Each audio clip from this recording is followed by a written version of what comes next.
John Alexander, I know a lot about your career, your military career, Lieutenant Colonel in the U.S. Army, intelligence work, your career in Vietnam, combat on the ground, and about your work with non-lethal weapons at Los Alamos. But can you sort of fill us in on the various defense-related policy groups that you advise and consult with? Oh, wow. In the past, there's been, of course, I was with the Army Science Board for a while. I might mention my last job was a director of advanced system concepts for the Army. And we had a laboratory command at the time. So we had all of the tech-based kinds of things. Certainly with the various intelligence agencies, I was a senior fellow with the Joint Special Operations University. Have been before the DSB, the National Research Council, various NATO studies. So, and as you know, my second career was Los Alamos National Laboratory. Right. So you are still in the loop with the different groups, different defense policy folks. Well, I was. I'm, retired. We're dinosaurs now, so but I do try to keep up to speed. I wanted to ask you about the pandemic. So we're at a point now, people are taking off the masks. About half of our country has received at least one vaccination, while a lot of them are simply not going to go through with it. Can you give me a sense of how this might be viewed by our adversaries around the world? Weaponizations of future pandemics. I mean, is that how somebody could be looking at this? There's a couple issues there I would like to not go into.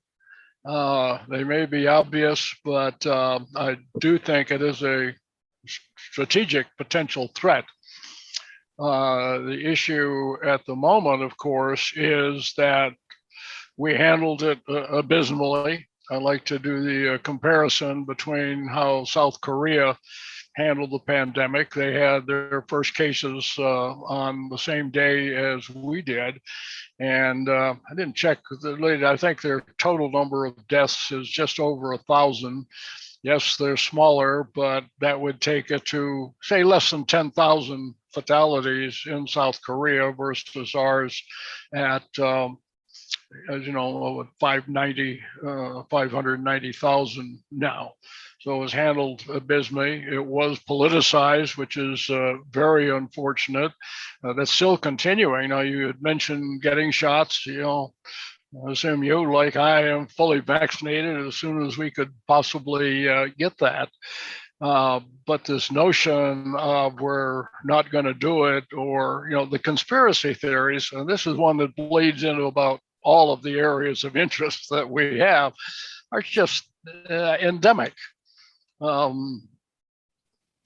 Gates has put chips in there, to microchips, to check everybody in the vaccine, or it's for depopulation of the world, or, pick your ridiculous thing. Excuse me.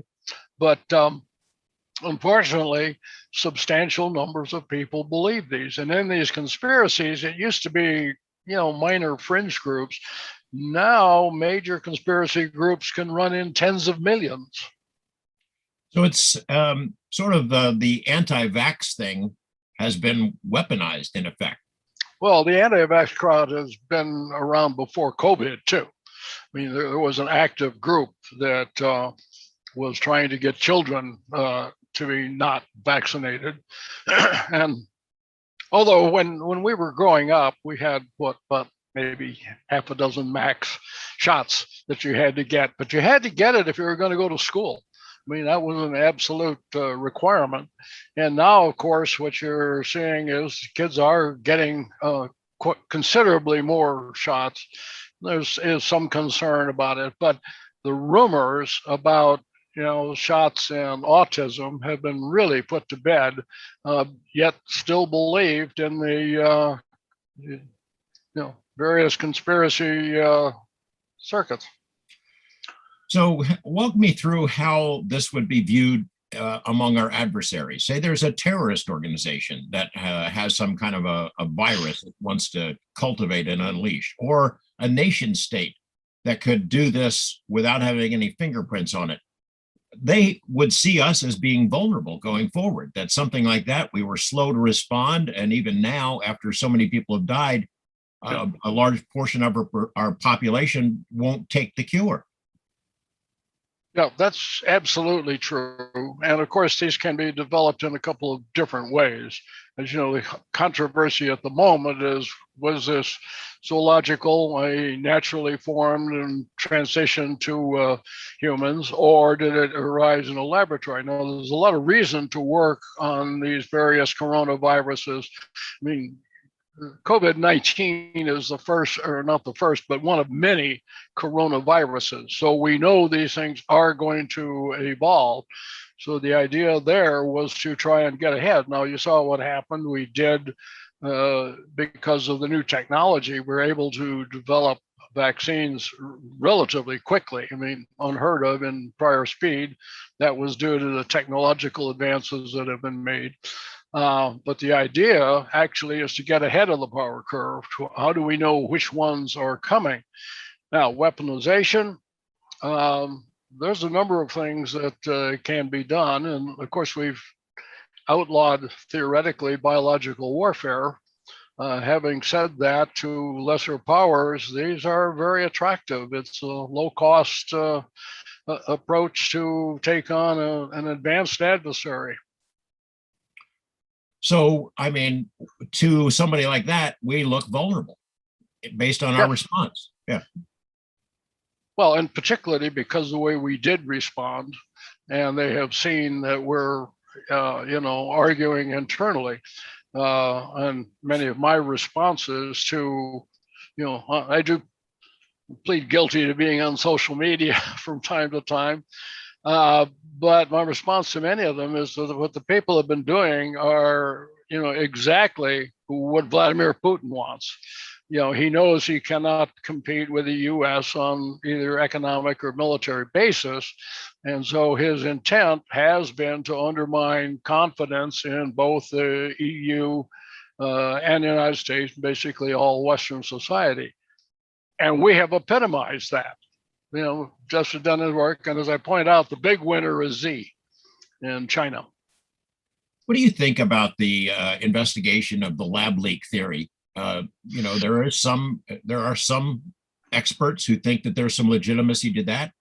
Is it feasible that China was not maybe working to weaponize it, but was working on coronavirus issues, and it got out of that lab? Oh, we definitely know that the Wuhan Institute of Virology was working on coronaviruses. I said, and we did pay for a part of that. We have had a long standing institutional relationship there and provided some of the funding. I think our approach of let's get out, leave them alone is totally wrong. What you want to do is have more contact, not less, so you can help in detecting these things early.